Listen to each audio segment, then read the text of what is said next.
हमारा परम सौभाग्य कि हम लोगों को हमारे गुरुजनों का जो उपदेश मिला है वो एज इट इज़, बिना किसी बदलाव के हम लोगों तक पहुंचा है। इसलिए अक्सर क्या होता है कि जैसे मैं अभी पढ़ने वाला हूं, तो मैं जब पढ़ूंगा तो उसमें मैं व्याख्या करूंगा, लेकिन गुरुजी ने व्याख्या नहीं की। गुरुजी की गुरुता, गुरुजी की विशेषता, गुरुजी ने जो एक आदर्श स्थापित कर दिया शिष्य का, वो कोई नहीं कर सकता। शिष्य कैसा होना चाहिए ये गुरुजी ने जो दिखला दिया, हमारी जनरेशन में तो कोई नजर नहीं आ रहा ऐसा। तो गुरुजी ने अपने गुरुजी की वाणी को एज इट इज रखा, जैसा उन्होंने बोला वैसा ही रखा, जो शब्द बोले वैसे रखे। गुरुजी ने इतनी जल्दी कैसे, उस वक्त तो रिकॉर्डिंग नहीं होती थी, कैसे कर लिया? गुरुजी शॉर्ट हैंड जानते थे। गुरुजी की ये एक विशेषता थी, शॉर्ट हैंड जानते थे। उसके बाद जैसे वो आएंगे तुरंत सारे का सारा लिखेंगे, ऐसा गुरुजी का शाब्दिक रहता था। और आइए आज आगे का सुनते हैं। गुरु महाराज जी ने कहा,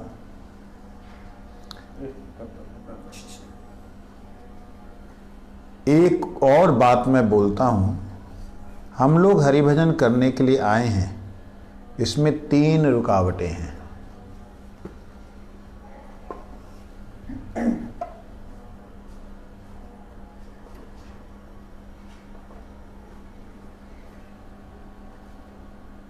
तुम टाइट करने को ढीला समझते हो, बुद्धि का प्रयोग नहीं करते हो। काहे नहीं?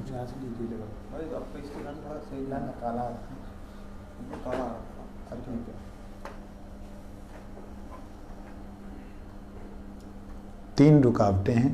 3 रुकावटें भजन के अंदर सबके लिए हैं, लेकिन यहां परम गुरु जी विशेष रूप से जो त्यागी हैं, महात्मा गण हैं, उनके लिए बोल रहे हैं। क्या बोल रहे हैं? विशेष प्रिया, कनक, रुपए पैसे के प्रति लोभ हरिभक्ति में पहली बाधा है। अपना अभिनिवेश, अपनी आसक्ति हरि के पाद पद्मों में ही रहेगी। ये छोड़कर किसी और विषय में आसक्ति होने से मैं पतित हो जाऊंगा। आसक्ति भगवान के चरणों में रहनी चाहिए, किसी के प्रति आसक्त नहीं होना। व्यवहार करना और आसक्ति होना बहुत अंतर है। हम लोग ट्रेन में जाते हैं, हमारे पास में टिकट होती है और जो सीट हमारे को दी जाती है उसका हम क्लेम करते हैं कि मेरी सीट है, हैं? थोड़ा इधर देखना पड़ेगा, ये मेरी सीट है, हम क्लेम करते हैं। यहाँ तक कि जब कोई जिद्दी आदमी आ जाता तो हम ज़बरदस्ती पुलिस के पास भी जाते, टीटी के पास भी जाते, सबको जा कर के बोलते हैं मेरी सीट है, मेरे को दो। और जब व्यवहार का समय ख़त्म होने का आता है तो हम लोग पहले ही तैयार हो जाते हैं, स्टेशन के आने से पहले डब्बे के बाहर जाके, मतलब सीट से उठ के बाहर खड़े हो जाते हैं। किसी भी तरह की उसके प्रति हमारी आसक्ति नहीं होती। जहां आसक्ति आ जाती है वहीं बंधन है। इस संसार में किसी भी व्यक्ति के प्रति, किसी भी विषय के प्रति जब हमारी आसक्ति होगी तो हम पतित हो जाएंगे। तो क्या अभी पावन हैं? अभी पावन हो गए, पतित हो जाएंगे? हम अभी पावन तो नहीं हुए, लेकिन पतित अवस्था से गुरुदेव ने उठाया है, जिसमें हम लोगों ने जो आचार है वो बदल रहा है उनकी कृपा से। खाना पीना रहना, हमारी सोना और रहना, हमारा तीनों बदल दिया उन्होंने। ये उनकी कृपा है कि अब हम उस मार्ग की तरफ चल पड़े हैं जो मार्ग भगवान के धाम तक जा रहा है। ये उनकी कृपा है। परंतु अगर वहां इस जगह पर आकर के अगर हम कहीं भी आसक्त हुए तो फिर वापस आना पड़ेगा। फिर उनका कोई दोष नहीं, उनकी कोई गलती नहीं, उन्होंने अपनी तरफ से कृपा कर दी। अब ध्यान दीजिएगा, बाहर के आदमी को समझेंगे नहीं, बाहर के आदमी तो समझेंगे नहीं कि मैं क्या बोल रहा हूं। भीतर भीतर अगर मैं पैसा रख रहा हूं, किसी को क्या मालूम पड़ेगा। बैंक बैलेंस बना रहा हूं, अपनी पॉकेटिफाई कर रहा हूं, किसी को क्या मालूम पड़ेगा। छुप छुप के बादाम छुआरे और काजू खा रहा हूं, किसी को क्या मालूम पड़ेगा। मेरे पास पड़े रहते हैं, आता है। कई बार कोई व्यक्ति वो सामने से ला के खोल के दे देता है तो उसको मजबूरी में प्रसाद के रूप में देना पड़ता है। लेकिन गुरु महाराज जी को देखा, बिल्कुल कभी भी ऐसा छुप के खाना, शरीर को हृष्ट पुष्ट बनाना, ये भी तो एक विषय है ना, कभी नहीं देखा। पैसे जमा करना कभी नहीं देखा। जितनी भी प्रणामी मिलती थी गुरु महाराज जी को, वो सारी की सारी प्रणामी काटिया जी को याद होगा। आपको ओम प्रकाश क्या नाम, लुम्बा, उनका बेटा ना कपिल, उसको, इन लोगों को बुला के गिनो, इसको गिना, उसके बाद इसको अमुक मठ में भेज दो, इसको फलाने मठ में भेज। लुधियाना में हमारे राकेश जी को बोलते थे, दिल्ली में पपन जी को बोलते थे, चंडीगढ़ में जौहर जी को बोलते थे और अभय प्रभु को बोलते थे। जलंधर में शायद उनको बिपन जी को बोलते थे। पैसे मिले अलग से बुलाएंगे उनको कि लोगों की नज़र में ना आए। और कितना उस वक्त कितनी प्रणामी मिलती थी। बड़ा मतलब मन में वो भी होता था कि यार लोगों को अक्ल नहीं गुरु जी को। कभी गुरु जी ने पैसे की तरफ ध्यान नहीं दिया। इसलिए मैं रुपया पैसा जमा रख दूं, भविष्य में जरूरत के समय काम में लगाऊंगा, ये विचार ठीक नहीं है। हालांकि हम इस बात पे सोच रहे हैं कि होना चाहिए और हम पढ़ भी रहे हैं, मैं अपनी बात कर रहा हूं, पढ़ भी रहा हूं कि इमरजेंसी के लिए, साधु सेवा के लिए हमारे पास पैसा होना चाहिए। यही बात एक बार परम पूज्यपाद संत गोस्वामी महाराज जी ने विचार की थी और उन्होंने उस समय, बहुत साल पहले की बात, जब वो स्वस्थ थे, पूरी तरह प्रचार में थे, शायद 2 लाख रुपया ना कितना, उस समय बहुत कीमत थी उसकी।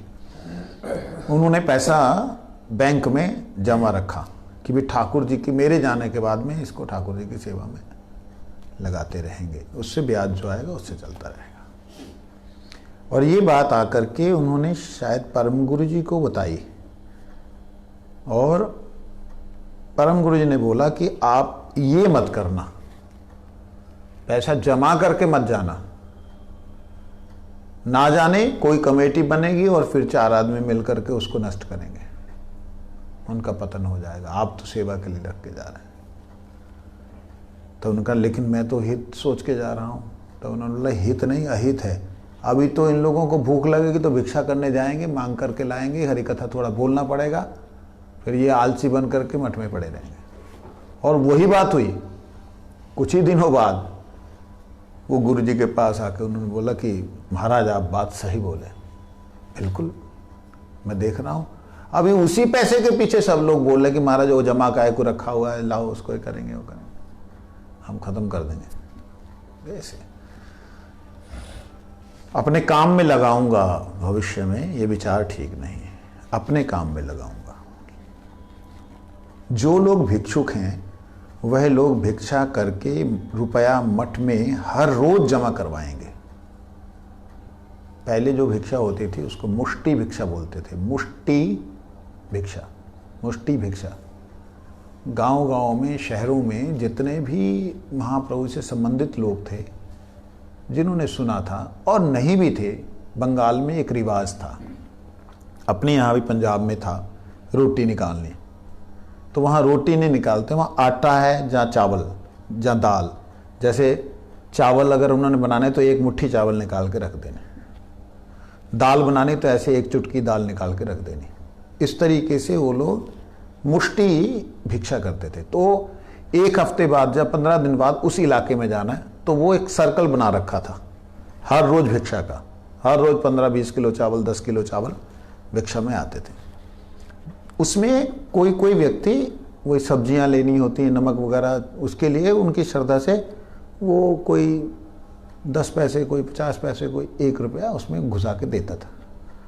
तो उसके लिए परम गुरु जी ये बात बोल रहे हैं कि जो भी मिलेगा उसको मठ में ला के जमा करना, मठ इंचार्ज को। मठ रक्षक के लिए मैं कहना चाहता हूँ, परम गुरु जी बोल रहे, मठ रक्षक के लिए मैं कहना चाहता हूँ कि उसे चाहिए किसी की बीमारी होने से उसकी चिकित्सा के लिए पूरा यत्न करेगा। इसमें परम गुरु जी की बिल्कुल बड़ी, बहुत ही ज़्यादा परम गुरु जी सीरियस थे इस बात में। परम गुरु जी तो मठ की बात छोड़िए, मठ में जो नहीं भी है, साधु है, उसने अगर बता दिया कि मेरी तकलीफ है, मेरे को ये, उसकी भी उन्होंने सहायता की। ये सुना था और लेकिन इस बात पे मुझे विश्वास नहीं हुआ क्योंकि कभी गुरुजी से नहीं सुना। श्रीला एसी भक्ति वेदांत स्वामी महाराज जी भी जब बीमार हुए थे तो उनको कोई गंभीर बीमारी थी, चेस्ट की या हार्ट की, जो भी हो। तो उस समय बहुत ही पैसा खर्चा होता था, मतलब पर डे का उस जमाने में जब लाखों रुपए, मतलब 1 रुपए की कीमत जो है, समझो 1 रुपए में 1 आने में 1 मन चावल मिलता था, ऐसा था, ऐसा कुछ सोने चांदी के सिक्के चलते थे जिस जमाने में। अंग्रेज हैं 4 रुपए किलो घी मिलता था। ये माता जी के ज़माने की, माता जी के ज़माने से और 50 साल पीछे चले जाएं तो कितना। तो उस समय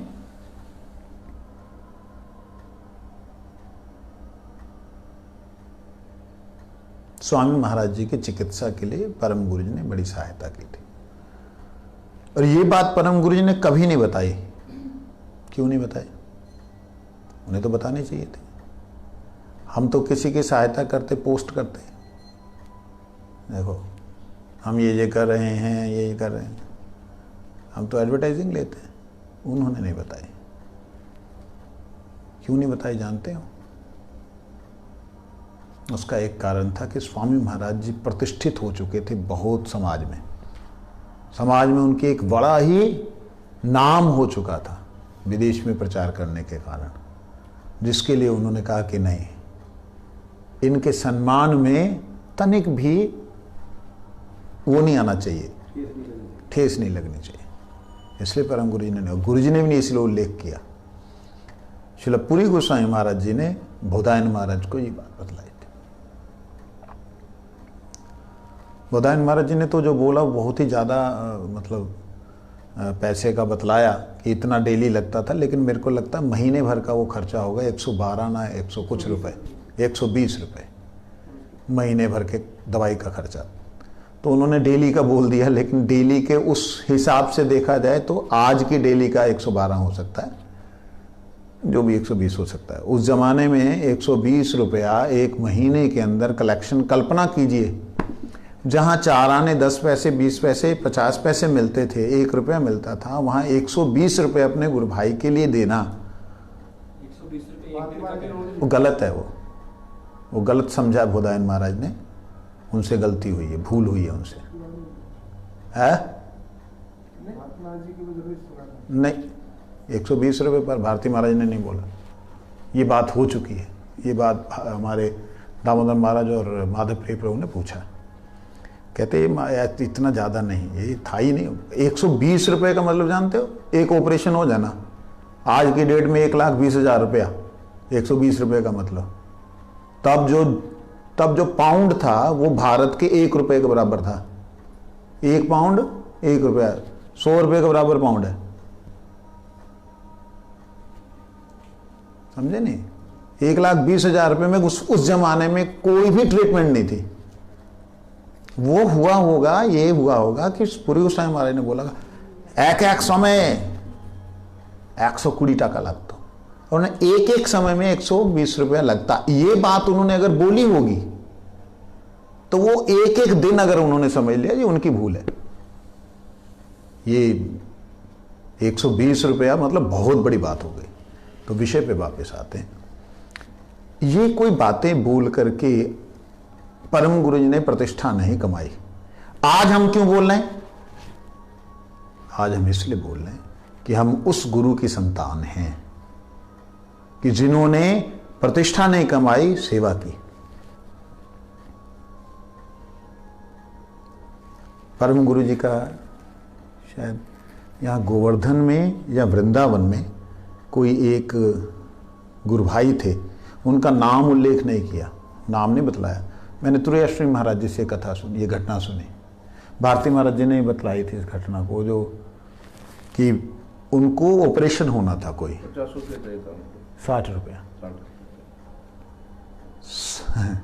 ऑपरेशन होना था जी उनका। तो ऑपरेशन के लिए, आपने भारती महाराज से सुना, मैंने तुरैयाश्री महाराज से सुना, ऑपरेशन के लिए पैसा चाहिए। उन्होंने टेलीग्राम भेजा कि ऐसी ऐसी अवस्था है, मैं क्या करूं। तो तुरंत परम गुरु ने टेलीग्राम भेजा, आप चिंता नहीं करें, अब हम मनी ऑर्डर करता है। तब पहले मनी ऑर्डर हुआ करते थे, मतलब मनी ऑर्डर जानते हो, मनी ऑर्डर जैसे आजकल होता है ना, पैसा भेज दिया मोबाइल से, तो वो फ़ोन से होता था कि भाई अभी इतना पैसा उस आदमी को पहुंचा दो। ना होते थे वो, हाँ, पैसे जमा कर दिए, उधर से वहाँ मिल जाता, उनके पास मिल जाएगा, हाँ, उसको रसीद वहाँ पहुँच जाएगी, उसको रसीद की किस्त मिल जाएगी। ऐसे ही था, हाँ। तो एक तरह से वो जो भी है वो मनी क्या बोलते हैं, मनी ऑर्डर। हमने भी मनी ऑर्डर कई किए हैं। तो वो मनी ऑर्डर 60 रुपए का कहाँ से करेंगे? जगमोहन प्रभु जी प्रभुपाद भक्ति सिद्धांत सरस्वती गोस्वामी ठाकुर जी के शिष्य, जो कि श्री चैतन्य गौड़ी मठ सतीश मुखर्जी रोड कलकत्ता में मुख्य रूप से मठ के कमांडर वो थे। जो कुछ भी खाना पीना लाना, कपड़ा लत्ता, सब कुछ उन्हीं से लेना होता था।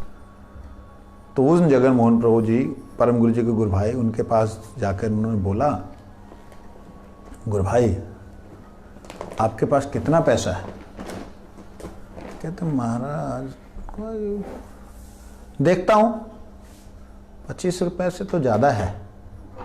कल्पना कीजिए जी, मठ की पूरी इनकम ये है सामने, 25 रुपए से तो ज्यादा है। देखा, लगभग 30 रुपए निकले। ओहो, कहते तो क्या बात है, आप ऐसा क्यों चिंतित हो रहे हैं?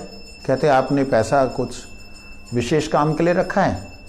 कहते हाँ, आश्रम में मठ में जो है एक छोटा सा पतीला है, ब्रह्मचारी ज़्यादा हैं, उसी पतीले में जो है चावल बनाना पड़ता 3-3 बार। एक बार बना करके पत्तल कपड़े पे डाल दिया, दूसरी बार बना के कपड़े पे डाला, तीसरी बार कपड़े पे डाला, तब जा करके कहीं होता है।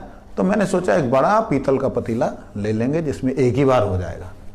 तब परम गुरु ने बोला, देखो पतीला बाद में भी आ जाएगा, वैष्णव बाद में नहीं आएगा।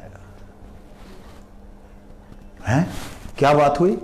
तो परम गुरु जी ने अपने हृदय की बात बतलाई कि हमारा गुरु भाई अमुक अमुक वो वहाँ पे तकलीफ में है, उसका ऑपरेशन होना है, 60 रुपया चाहिए। तो जगमोहन प्रभु कहते आप 60 रुपया कहाँ से लाएंगे? अरे आप गोविंद बाबू के पास जाओ, बोलो माधव महाराज ने बोला है, वो भी उनके गुरु भाई। गोविंद बाबू जेरोक्स कॉपी उनके की दुकान थी उस समय में भी। गए उनके पास जाकर के उनको गोविंद बाबू को बोला, गोविंद बाबू ऐसे ऐसे महाराज ने 30 रुपया मांगा। हाँ हाँ, उन्होंने ढूंढ करके 30 रुपये उनको दे लो, 30 रुपये। परम गुरु महाराज जी वो 30 रुपये को महीना महीना करके किसी तरीके से उन्होंने जैसे चुकाना होता चुकाया। लेकिन कल्पना करके देखिए, उधार करके भी सेवा की हमारे पास पैसे जमा होने पे भी हम सेवा नहीं करते। वैष्णव सेवा क्या होती है, वैष्णव सेवा का उदाहरण क्या होता है, परम गुरु जी ने ऐसा एग्जाम्पल क्रिएट कर दिया कि जो शायद मिलना मुश्किल है।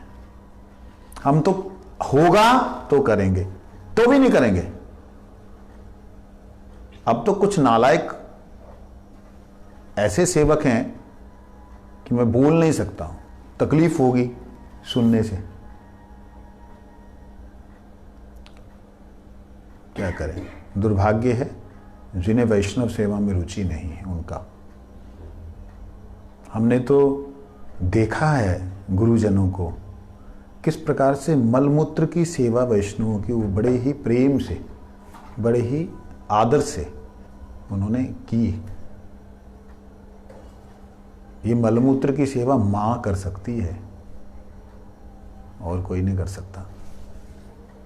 तो मां जैसा प्रेम उन लोगों के अंदर हमने देखा। हमारे यहाँ पर अभी नाम कीर्तन समाप्त हो चुके हैं, इसलिए ठाकुर जी को नित्य प्रति लगभग 8:40 के बाद शयन हो जाया करेगा। ठीक है ना पुजारी जी? तो थोड़ा सा अभी समय है अपने पास में, थोड़ा मैं आज कीर्तन भी करना चाहता हूँ, तो आइए थोड़ा और पढ़ें इसे।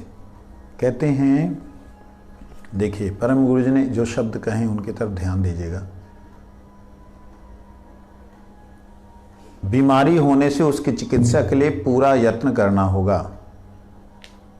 जरूरत पड़ने पर, मठ में रुपया नहीं होने पर उधार लेकर भी चिकित्सा की व्यवस्था करनी होगी। ये इंस्ट्रक्शंस हैं, उधार लेके भी करनी होगी। एक समय ऐसा आया था, क्या बोलूं, नहीं बोलना चाहिए।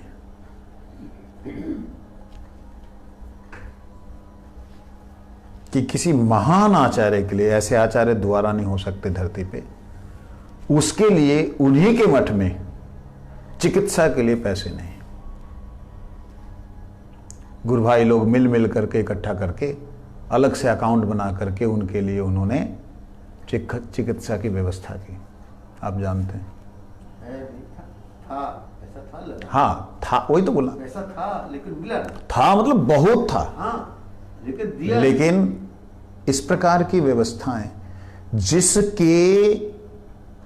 जिनके हम आश्रित हैं, कल्पना करके देखिए हमारे वो गुरुजन कैसे थे। श्रीला श्रीधर देव गोस्वामी महाराज, श्रीला बन गोस्वामी महाराज, बन गोस्वामी महाराज का विशेष नहीं, सारंग गोस्वामी महाराज, पूरी गोस्वामी महाराज, संत गोस्वामी महाराज, ये ऐसा एक ग्रुप था ना, एक दूसरे के लिए जान न्यौछावर करता था। मतलब अगर उनका कोई शिष्य आया ना, हे तुम आया इधर आओ, हाँ बैठो, इधर बैठो, अपने साथ बैठा के खिलाते थे आचार्यगण। हम बैठ के खाने के तो इच्छुक हैं, लेकिन वो सेवा जो करने वाले सेवक होते थे उनकी तरह सेवा करने के इच्छुक नहीं। हम चाहेंगे कि हम कहीं जाएं तो गुरुजन हमको साथ में बैठा के खिलाएं, आएगा मना, मतलब जब उनके खिलाते थे हमें। जितनी प्रतिष्ठा की चीजें हैं, जितने प्यार की चीजें हैं, वो सब मुझे मिले, उसका तो होना ही चाहिए। लेकिन जितना सेवा की बातें हैं वो तो हो ही रही हैं, कर ही रहे हैं, जब चल ही रहा है। इस प्रकार से हमारी दुर्बुद्धि हो चुकी है। मतलब कहने का, इन गुरुजनों के हम लोग शिष्य हैं। हमें, मैं जिनको भी यहाँ पे जो सुन रहे हैं, कोई और मठ के भी सुन रहे हो, हमें इस बात को ध्यान रखना चाहिए कि जिन गुरुजनों के हम शिष्य हैं, उन्होंने आपस में अपने प्रीति को, अपने गुरुदेव की प्रीति को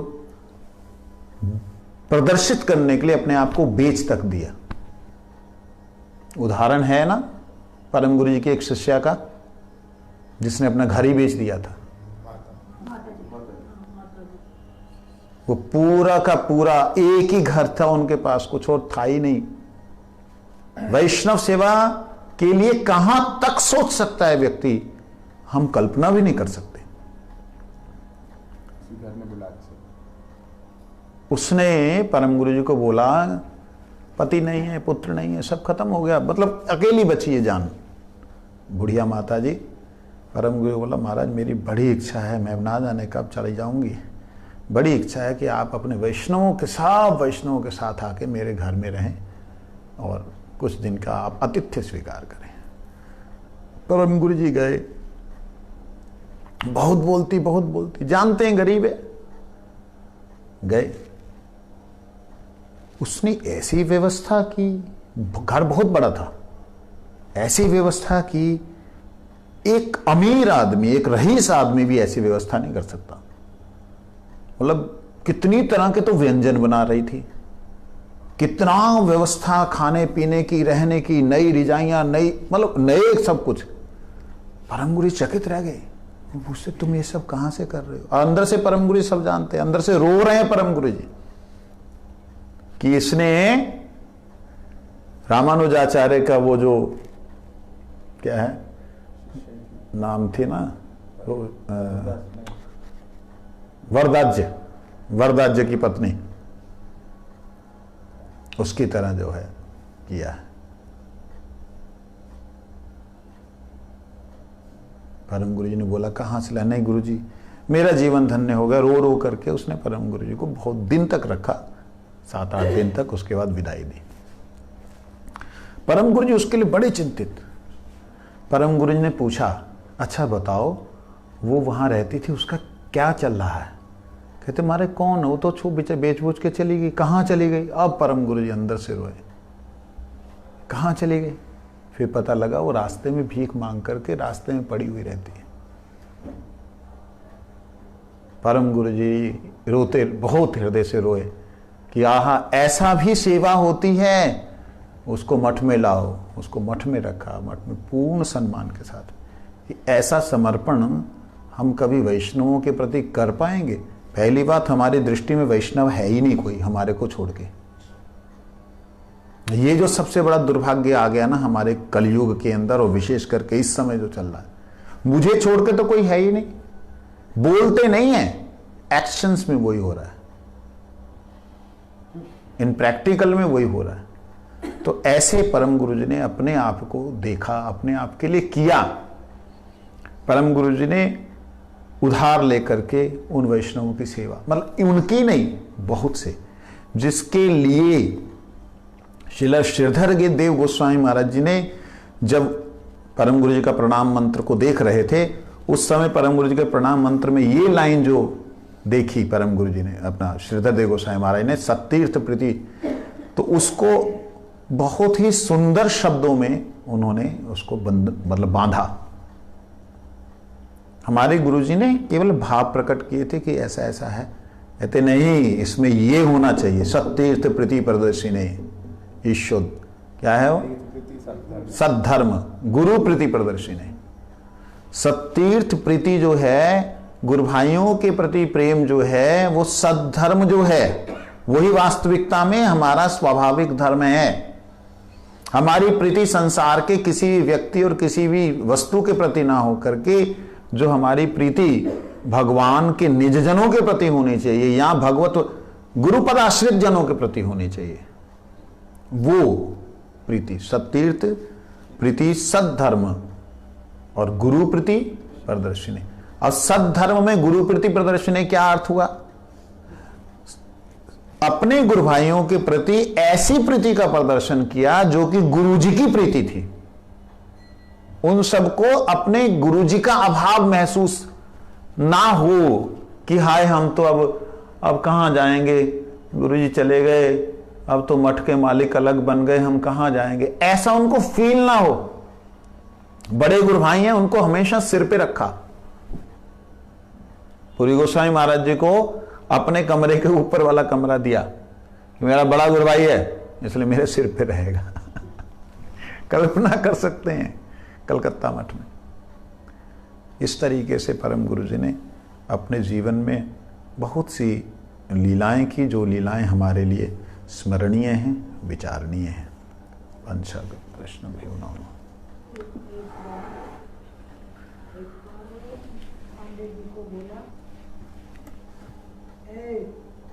पहले थोड़ा संचय किया करो। वो समझे नहीं संचय मतलब क्या है, तो कहते हैं कुछ संचय किया करो। तब भी नहीं बोले, अब क्या बोले, तो मैं बोली महाराज जी क्या संचय करें, उसमें थोड़ी सी तो तनख्वाह है, तो इसमें क्या करें। नहीं, उसमें भी संचय करो, उसमें करोगी तो ठीक रहोगी, नहीं तो बीमार होने पे कोई एक पैसा नहीं देगा। जिसके पास पैसा होता है उसी को लोग देते हैं, और जिसके पास नहीं है वो बीमारी में कोई किसी को पैसा नहीं देता। इसलिए थोड़ा थोड़ा संचय करो। पतित पावन गुरुदेव महाराज की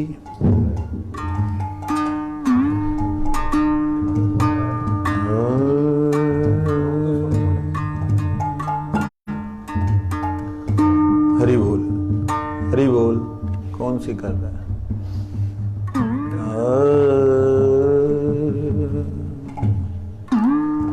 हरे कृष्णा हरे कृष्णा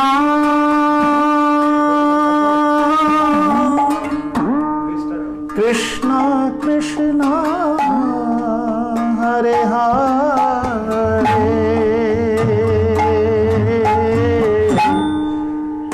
हरे राम हरे राम,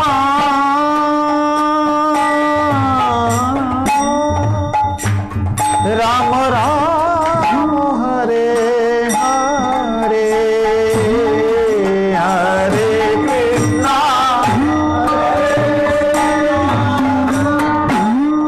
कृष्णा कृष्णा हरे हरे, हरे राम हरे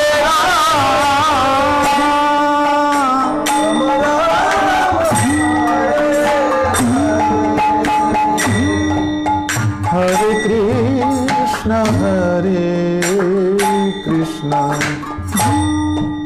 कृष्ण कृष्ण हरे हरे राम हरे राम, राम राम हरे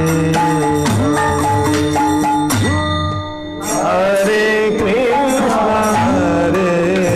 कृष्ण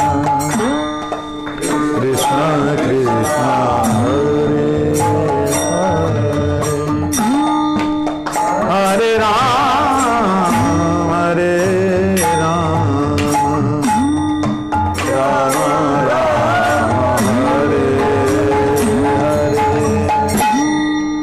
हरे कृष्णा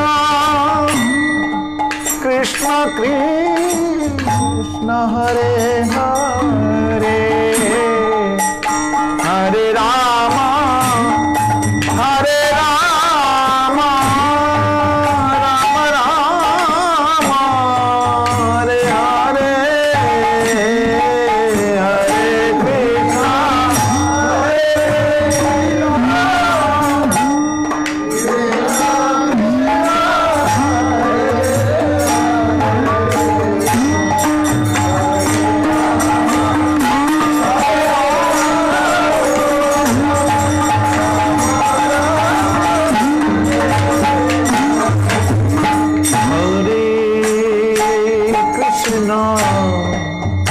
हरे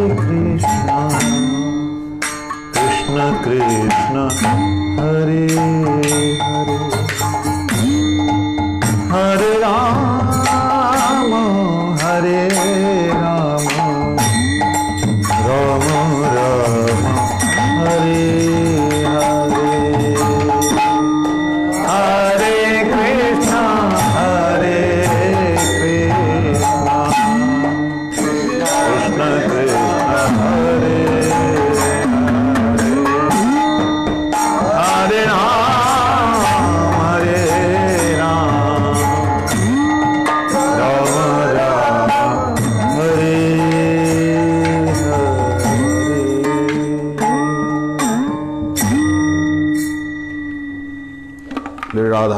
गोकुलानंद भगवान की।